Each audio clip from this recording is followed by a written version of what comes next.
The lights were hot, the cameras sharper than daggers, and the room heavy with anticipation. A crowd pressed forward, waiting for words that might shape the headlines of the week. And then, in a tone soaked with entitlement, Barron Trump leaned into the microphone. His lips curled into a smirk that suggested certainty, superiority, inevitability. "Jasmine Crockett," he declared, pausing just long enough for the sting to settle, "is unfit." The word hung in the air like smoke from a gunshot. A hush rolled through the hall. You could almost hear the collective intake of breath, the gasp of disbelief from one corner, the muffled laughter of his supporters from another. Barron's expression hardened into triumph, as if he had just scored the final point in a game no one else could play. The smirk stretched wider, confident that this was the line that would reduce her to silence. But across the stage, Jasmine Crockett did not flinch. She did not blink. Her gaze was steady, unshaken, and unnervingly calm. Where Barron sought to wound, she radiated composure. It was the look of a woman who had been tested before, who had weathered storms much greater than the sneer of a privileged heir. The contrast could not have been sharper. On one side, inherited arrogance, posturing as if power were a birthright. On the other hand, resilience was forged in a lifetime of battles where every inch had to be earned. The crowd sensed it too. Murmurs swelled. Was this the beginning of her collapse, or the prelude to something unforgettable? Barron leaned back, basking in his own performance, convinced the room was his. But Jasmine's eyes never left him. Quietly, almost imperceptibly, she reached into her folder, and in that subtle motion lay the seeds of a reversal no one saw coming. Because what the world didn't know was that Jasmine had come prepared, and the recording in her pocket would leave even Barron speechless. The smirk would not last. The hush would soon turn to thunder, and what she revealed moments later would send shockwaves far beyond that room. To understand why that single word, unfit, cut so deep you have to step outside the four walls of that debate hall. This was never just about one insult. This was about what the insult represented, about the clashing symbols embodied in two people who couldn't be more different. On one side stood Barron Trump, heir to a dynasty defined by wealth, entitlement, and inherited platforms. On the other stood Jasmine Crockett, a woman who carved her path not from privilege but from perseverance, every step hard-won, every voice she carried earned. Barron didn't just hurl a word. He attempted to wield a centuries-old weapon. Unfit has long been the accusation used to dismiss those who threaten entrenched power. Women, immigrants, working-class fighters who dared to demand a seat at the table. His insult carried the weight of legacy, of a system that assumes some are born to rule, while others must constantly prove they belong. Crockett, however, represented the opposite truth. She was no heir, no beneficiary of an unchecked legacy. She was the product of community, of grit, of an unshakable belief that public service is not about inheritance but about sacrifice. Her very presence on that stage defied the narrative Barron wanted to enforce. She wasn't supposed to be there, and yet there she was, commanding the room with nothing but her earned voice, and that's why the stakes were so high. This wasn't simply a clash of personalities. It was a generational collision. Privilege versus public service, entitlement versus empathy, inheritance versus identity. To call Crockett unfit was to attempt to disqualify every person who had ever been told they didn't belong. It was to signal that no matter how much you worked, how much you gave, how much you fought, someone born with a famous name could still sneer you into silence. But here's where the story shifts. Because this wasn't a replay of the old script, the audience, both in the room and across the nation, was different now. People were tired of arrogance passing as authority. They were tired of watching privilege disguise itself as power. And in Crockett they saw something raw, something real. Something that reflected their own struggle for dignity in a world that too often tried to erase it. That's why every breath in the room seemed to tighten as she sat there, unmoved by Barron's smirk. The stakes weren't personal. They were generational. This wasn't Crockett versus Trump. It was every working-class voice versus every inherited platform. It was about whether truth could still cut through noise, whether dignity could still dismantle arrogance, and yet, what the audience couldn't know was that Jasmine wasn't just planning to absorb the insult. She wasn't simply going to stand as a silent symbol. Even as Barron sharpened his words and basked in his own arrogance, Jasmine was already holding something that could flip the script. Something that would transform a dismissive insult into the opening note of a moment that no one, least of all Barron, would ever forget. To grasp why Barron Trump's words carried such a sting, you have to step into the shadow of the name he bears. For Barron, the stage was not earned. It was inherited. From the moment he was born, the world recognized him not as Barron the individual, but as Barron the Trump. His surname was his armor, his ticket, his crown. He never had to claw for recognition. He never had to fight for a microphone. The world handed him one before he could even understand what it meant. Raised in marble halls and shielded by bodyguards, Barron's childhood unfolded in the rarefied air of privilege. While most children learned resilience from scraped knees or crowded classrooms, Barron learned it from the glare of cameras that followed his every step. But instead of humbling him, this attention swelled into entitlement. His appearances on political stages were never about proving himself. They were about reinforcing a dynasty. He didn't need to persuade. He only needed to appear, and each appearance seemed to grow his confidence, the kind of confidence that comes not from achievement, but from insulation. Irony hung heavy over his public persona. Here was a young man elevated as though he were some kind of prince, yet he had never known the weight of ruling anything beyond his own carefully curated world. He delivered lines about strength, fitness, and leadership, but his resume was blank. He spoke of grit and determination, but his path had been smoothed by wealth and power long before he could even spell the words. He presented himself as an arbiter of fitness, but what had he ever endured? What hardship had ever tested him? What sacrifice had ever demanded something of him? The contradictions were glaring, and yet Barron wore his role comfortably, almost too comfortably.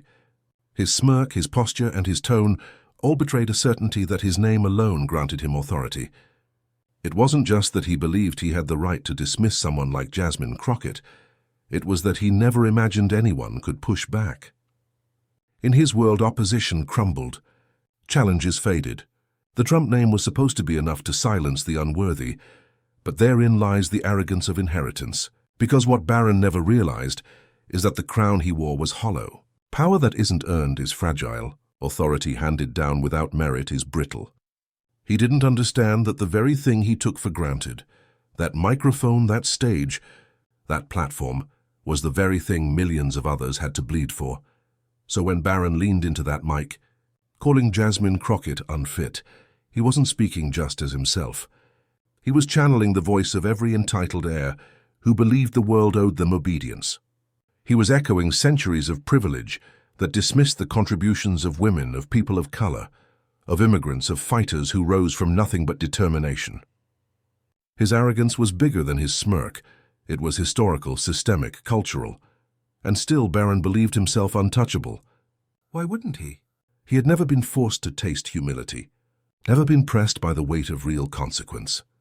He lived in a fortress of inherited certainty, one where power seemed permanent, and where anyone without his advantages could be brushed aside with a single word: unfit.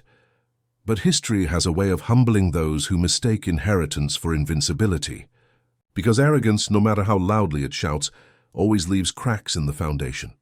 And Barron Trump was about to discover that some people cannot be silenced by smirks or dismissed by privilege. The irony was sharp. The prince who never earned his crown was about to come face to face with someone who had built hers brick by brick, fight by fight, sacrifice by sacrifice.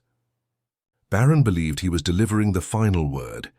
Instead, he was about to set the stage for a response that would echo far beyond his own insulated world, because Barron was about to meet someone who knew the weight of every sacrifice it takes to rise. To understand the weight of Jasmine Crockett's calm stare that night, you have to trace the road that carried her to that stage. It wasn't paved in marble or gilded in gold. It was bumpy, uneven, filled with closed doors and whispered doubts. Where Barron Trump's path was cleared before he ever took his first step, Jasmine's was blocked at every turn. And yet somehow she kept moving forward. She was born into a world where voices like hers were too often muted, where women of color were told their role was to endure, not to lead. But Jasmine never learned how to bow her head. Her earliest memories were of watching her community struggle, Families working 2 jobs just to keep food on the table. Neighbors dismissed when they spoke up. Schools neglected because they served the wrong zip codes. From those streets, Jasmine discovered a truth Barron could never know. Dignity is not something given.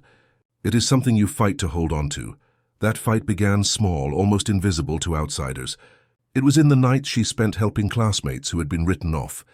In the hours she volunteered at shelters, where society had forgotten the names of the people inside. It was in the way she carried herself when authority figures dismissed her questions, refusing to let silence swallow her curiosity. These moments, ordinary to anyone else, were her first battles, and each one shaped her into a fighter who understood that every inch of respect would have to be clawed from a world eager to deny it. When she stepped into advocacy, Jasmine didn't come armed with wealth or connections. She came armed with grit, with the relentless drive of someone who knew what it meant to go unheard. In courtrooms and council meetings, she learned quickly how the system bends toward those who already hold power, and how it punishes those who dare to challenge it. She saw colleagues discouraged, initiatives buried, voices drowned out in the sea of privilege. But every defeat only carved her sharper, every setback tempered her resolve. She wasn't just speaking for herself. She was carrying her entire community on her shoulders. Her rise to political office was anything but smooth. She was underestimated at every turn, too young, too bold, too unwilling to stay quiet. Opponents dismissed her campaigns as impossible. Donors turned their backs. Commentators sneered. But when others relied on family names or inherited wealth, Jasmine relied on people. Grassroots energy fueled her. Neighbors rallied for her, and strangers handed out flyers because they believed in her fight. She stood on doorsteps, shook hands in the blistering sun, and listened, really listened to the struggles of those she wanted to represent. It was in those conversations that her power grew. She wasn't speaking as a polished air with a scripted message. She was speaking as one of them, someone who had tasted the same hardships, who had felt the same doubts, who had refused to surrender. She became a vessel for their frustrations, their dreams, their belief that justice was still possible if only someone dared to demand it loud enough. Every barrier only reinforced the fire within her. She fought voter suppression tactics designed to silence voices like hers. She fought political machines that thrived on apathy. She fought stereotypes that tried to box her into roles she never agreed to play. And through it all, she never wavered, because she knew what it meant to fight for every inch of respect. And that night, she was ready to fight again. So when Barron Trump smirked and called her unfit, Jasmine didn't just hear an insult aimed at herself. She heard the echoes of every dismissal she had endured. She heard the echoes of classrooms that ignored her questions, of donors who doubted her chances, of pundits who laughed at her campaigns. She heard every door that had been slammed in her face, every sneer that had tried to tell her she didn't belong. And she remembered how she had answered each one, by refusing to back down. That's why her gaze was steady. That's why her hands didn't tremble. She had faced worse than a smirk from a privileged heir. She had stared down entire systems designed to silence her, and she had survived. She had risen. And now, under the hot lights, with cameras capturing every detail, she was not about to let history repeat itself unchecked. But even the toughest warrior cannot predict the exact moment when destiny arrives, until it does. The insult could have ended there. Barron could have sat back, let the weight of unfit linger, and trusted that the cameras would spin it into a victory. But arrogance rarely knows when to quit. Instead, he leaned forward, hungry for the roar of approval from his corner of the crowd. His voice grew sharper, more mocking, each word sharpened like a blade meant to cut deep. "She doesn't have the pedigree," he sneered. "She doesn't have the stature, the history, the fitness to be taken seriously on this stage or in this country's leadership." His supporters erupted with applause, the kind that sounded less like conviction and more like loyalty to a name. Others in the audience gasped, the sting of his words audible in their silence. The room began to fracture, a split screen of cheers and dismay, privilege applauding itself while dignity sat in disbelief. Jasmine Crockett didn't move. She didn't interrupt. She didn't raise her voice to meet his. Instead, she let him keep talking, and talking, and talking. Each sentence, each jab, each attempt to belittle her only exposed him more. The more he spoke, the clearer his arrogance became. The smirk that once seemed triumphant now looked desperate, like someone trying too hard to convince himself he was in control. The tension in the room swelled. You could feel it, like static before a storm, like the air waiting to crack open. Barron mistook her silence for weakness, a mistake as old as privilege itself. He believed her calm meant surrender. What he couldn't see was the calculation in her eyes, the steady patience of someone who knew exactly what she carried with her, and exactly when to use it. Unfit, Barron repeated, this time drawing out the word, savoring it like it was his final hammer strike. People like her don't belong here. People like her don't get to speak for this nation. His supporters howled with laughter, feeding the echo chamber he had built around himself, and yet, as the cheers rose, so too did the unease. For every laugh there was a gasp. For every smirk there was a tightening jaw. The cameras captured it all. The split, the collision of two Americas staring each other down in one charged moment. Jasmine finally shifted. Just slightly. A turn of the head. A glance across the crowd. She let the silence after his last insult stretch long enough for the laughter to fade, for the weight of his arrogance to sink. When she finally moved, it wasn't to respond with words. It was slower, more deliberate. She reached into her folder. The gesture was small, but it landed like a thunderclap. The crowd fell quiet, anticipation washing over the room. Barron blinked, caught off guard, the smirk faltering just enough to reveal the first trace of uncertainty. Cameras zoomed closer, trying to capture every flicker of expression. And then Crockett reached into her folder. What came next would freeze the room. Her hand moved slowly, deliberately, sliding a single device out of the folder resting on her lap. The room, already tense, turned electric. It wasn't just curiosity now, it was expectation. Something was about to happen. The kind of something that rewrites the air in a room. That tilts the balance of power before anyone even understands how. Jasmine Crockett rose from her seat with the calm of someone who had been here before.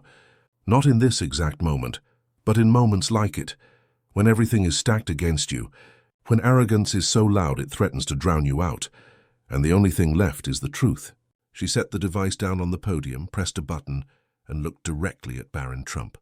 A crackle, a pause, and then a voice. His voice filled the speakers. At first, people thought it might be a clip from the debate itself, but the words didn't match. This wasn't polished, wasn't staged, wasn't meant for public ears. It was Barron Trump unguarded, speaking in the kind of arrogance that only thrives behind closed doors. They don't matter, the recording played, Barron's voice dripping with disdain. None of them. People like her are just placeholders. Just faces we let in the room so we look like we care. The silence that followed was deafening. Gasps cut through the air like thunderclaps. Heads turned. Even Barron himself froze.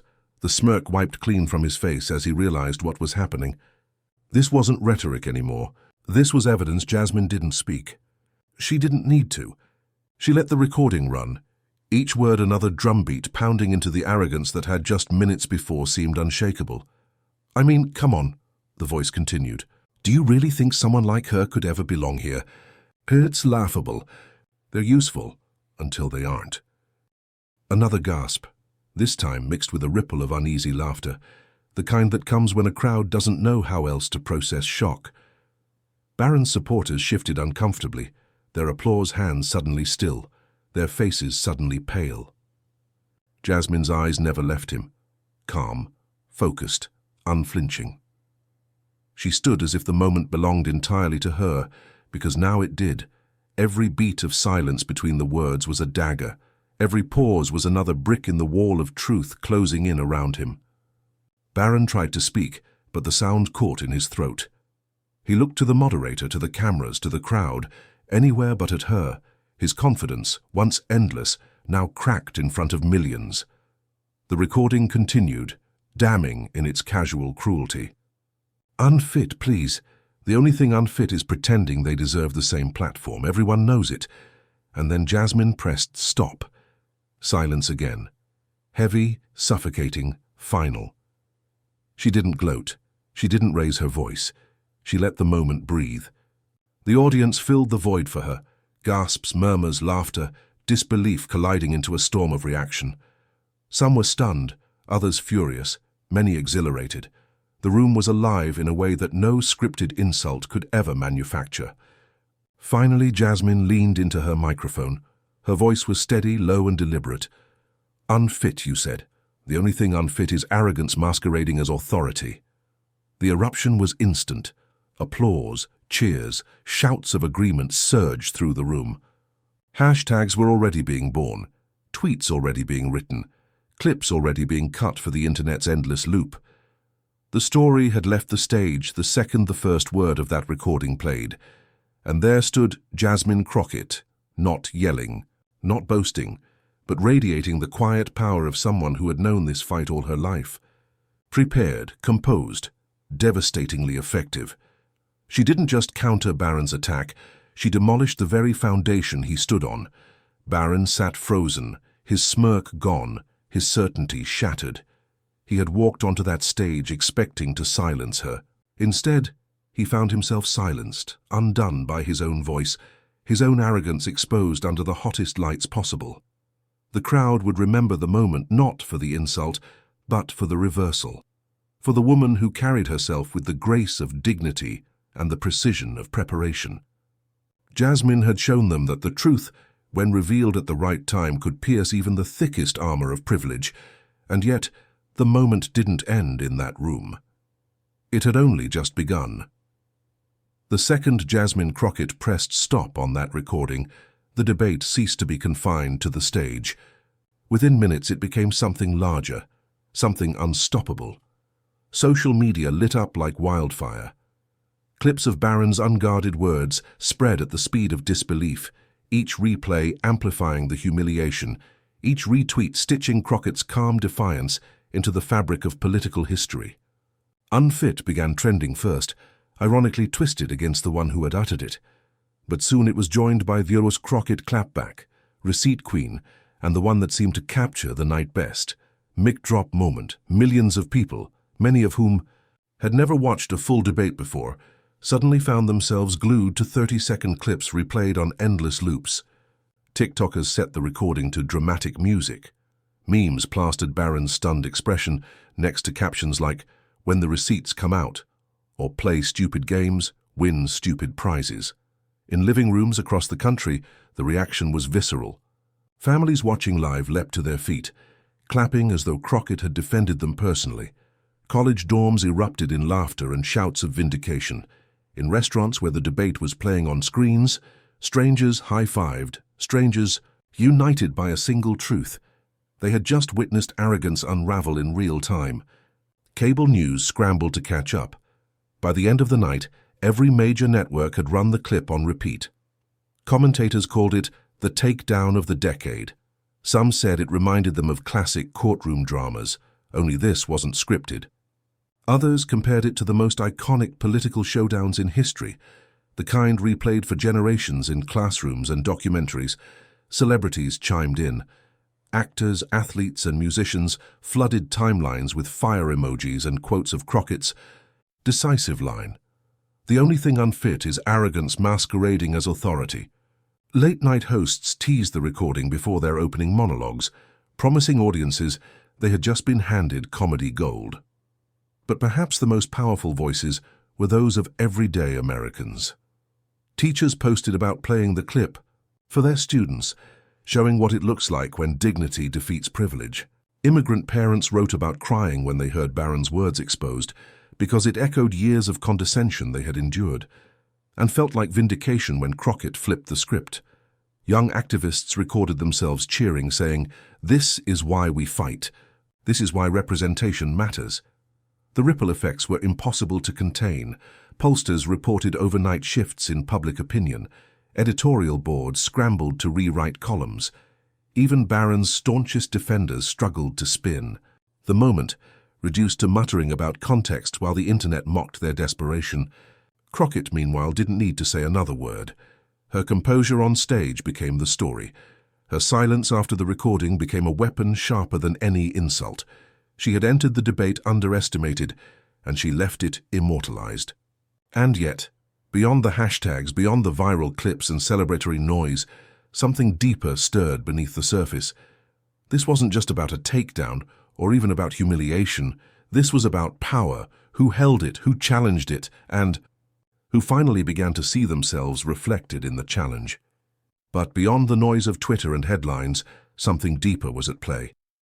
In the days that followed, the debate clip continued to echo across the nation, but Jasmine Crockett's words began to transcend the moment itself. For those who replayed the recording late at night, for those who shared it with their children, for those who whispered finally under their breath as they watched arrogance unravel, it became more than just a viral moment. It became a reminder that dignity once claimed cannot be stripped away. On that stage, Barron Trump had tried to reduce a lifetime of struggle, service, and sacrifice into a single word: unfit. But the night did not end with his insult. It ended with Jasmine reframing the entire narrative, offering not just a rebuttal, but a truth that resonated across divides. Dignity is not handed down like an inheritance. It is earned through every fight, every setback, every act of service to others. Privilege, by contrast, is fragile. It crumbles the moment it is tested, the moment it faces someone unwilling to be intimidated. Barron's confidence had rested on a last name, a dynasty, a bubble that convinced him insults would always land without consequence. But in that room under those lights, privilege met preparation, and preparation, grounded in lived experience, rooted in the pain and pride of real struggle, proved unshakable. Crockett's composure became the message. Her refusal to be rattled showed millions what courage looks like when it is quiet, steady, and undeniable. She didn't match insult with insult.